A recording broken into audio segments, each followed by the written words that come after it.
This week, the Federal Reserve met and did absolutely nothing. Thousands of realtors descended on Washington, D.C., and the housing market just kept going, completely unbothered by any of it. Honestly, same. Welcome to Lien Report, the show where I explain real estate news despite possessing none of the qualifications traditionally associated with explaining real estate news. Let's get into it. The Federal Reserve held rates steady this week. Okay, so you know how sometimes you build up to something for weeks. You clear your schedule, you tell all your friends, and then the thing happens and it's just fine. That's the Federal Reserve this week. They met, they looked at all the numbers, they made a decision. The decision was same as before. No rate increase, no rate cut, literally nothing changed. And yet somehow, this generated enough headlines to power the internet for 3 straight days. Here's what the Fed was actually looking at. Inflation is still running at 4.2% annually, above their 2% target. The job market added 172,000 jobs in May, and unemployment is holding at 4.3%. Solid, but not spectacular. When you put those two things together, the Fed basically said, okay, y'all, listen, we're not ready to cut yet. And so they didn't. Now, every time the Fed meets, people immediately want to know, okay, what mortgage rates are going to do. And that's fair. But the Fed and mortgage rates have one of those relationships where they're technically connected, but don't always communicate that well. The 30-year fixed rate is sitting at 6.26% right now. Not a dramatic drop, not a spike, just kind of hanging out in the mid-6s where it's been living for most of the year, like a house guest who said they'd be gone by March. But yeah. And buyers are doing what buyers have been doing all year, adapting. Because at some point you stop waiting for perfect conditions. Kids still need bedrooms. Jobs still require moves. Life keeps showing up whether the Fed cooperates or not. NAR's legislative meetings brought the industry to Capitol Hill. While everybody was watching the Fed do nothing, thousands of realtors were in Washington, D.C. this week for NAR's annual legislative meetings. NAR is the National Association of Realtors, which, by the way, is the largest trade association in the country. And once a year, they send their members straight to Capitol Hill to sit across from lawmakers and talk about housing, which, if you think about it, it's a very efficient way to have a conversation that most of us are just trying to have through the television. They covered affordability, inventory, property rights, tax policy, all the stuff that sounds like a graduate school syllabus until you realize it's the machinery behind whether or not you can actually buy a house. The biggest conversation, as it almost always is, was inventory. We still don't have enough homes. And I want you to really feel that because it gets thrown around so much, it starts to sound like background noise. The housing market right now is like Thanksgiving at your mama's house or your grandma, depending on the part of the country you're from. 37 people show up. There's seating for 22. Somebody's sitting on a cooler. 3 cousins are eating in the living room. One uncle is balanced on a folding chair from 1998. Or, Aunt Cindy never brings enough mashed potatoes, so why does she volunteer to bring the mashed potatoes? Everybody technically fits. There's technically enough food, but no one would describe the situation as ideal. That's inventory. More people want homes than there are homes to buy. And until that changes, everything else in this market is just working around it. AI was also a major theme this week.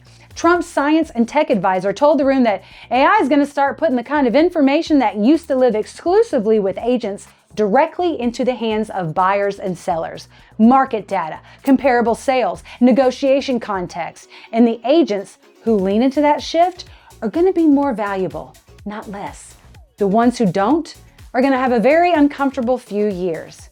But here's the thing, if I just may stop for a moment, that's like when pharmaceutical companies started selling medicine through commercials. And then doctors really loved it when patients would show up and say, hey, I saw a commercial for gabapentin, and this is going to cure my cirrhosis. Anyway, for regular buyers, this seems like good news, right? You've gotten the information. The process is getting more transparent. And transparency in a transaction this size, it's not a bad thing. Pending home sales just hit a 6-month high. Okay, here's the part of the show where I get to tell you something actually super encouraging. Pending home sales just hit their highest level in 6 months. 6 months! Pending sales are homes that are under contract but haven't officially closed yet. They're the engagement phase of real estate. Nobody's walking down the aisle, but somebody bought a ring. That matters because pending sales are a forward-looking number, right? Closed sales tell you what already happened. Pending sales tell you what's happening right smack now. And right now, buyers are signing contracts at the fastest pace since December. I think the thing people miss is how much the mindset has shifted. For a long time, everybody was waiting. We'll buy when rates come down. And then rates didn't really come down. So people adjusted. Because at some point you realize you've been waiting so long, your toddler is applying to colleges. Life doesn't pause for the Fed. Ooh, wouldn't that make a great t-shirt?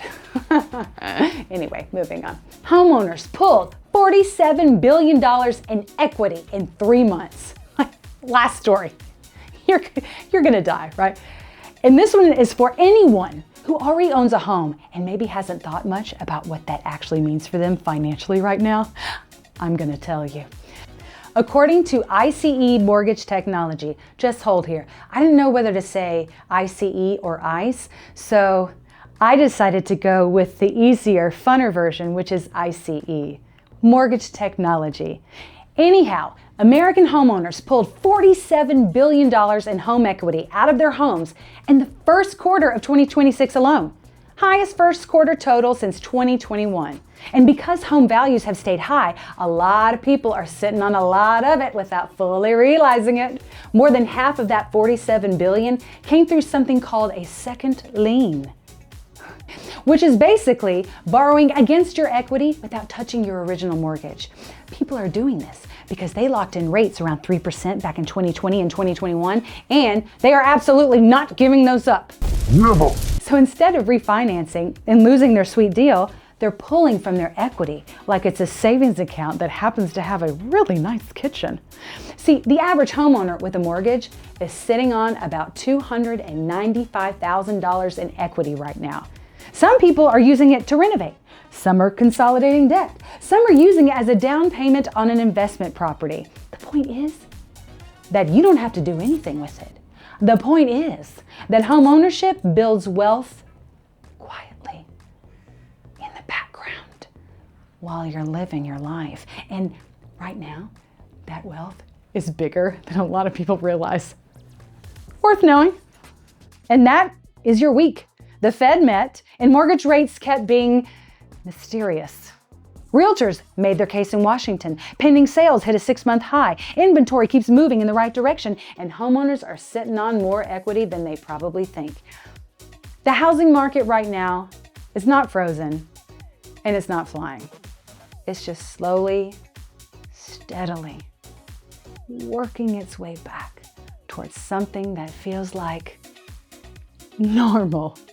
This is my version of normal. And after the last few years, normal sounds pretty great. I'm Taylor. This has been Lien Report. Real estate news for everyone. See you next week.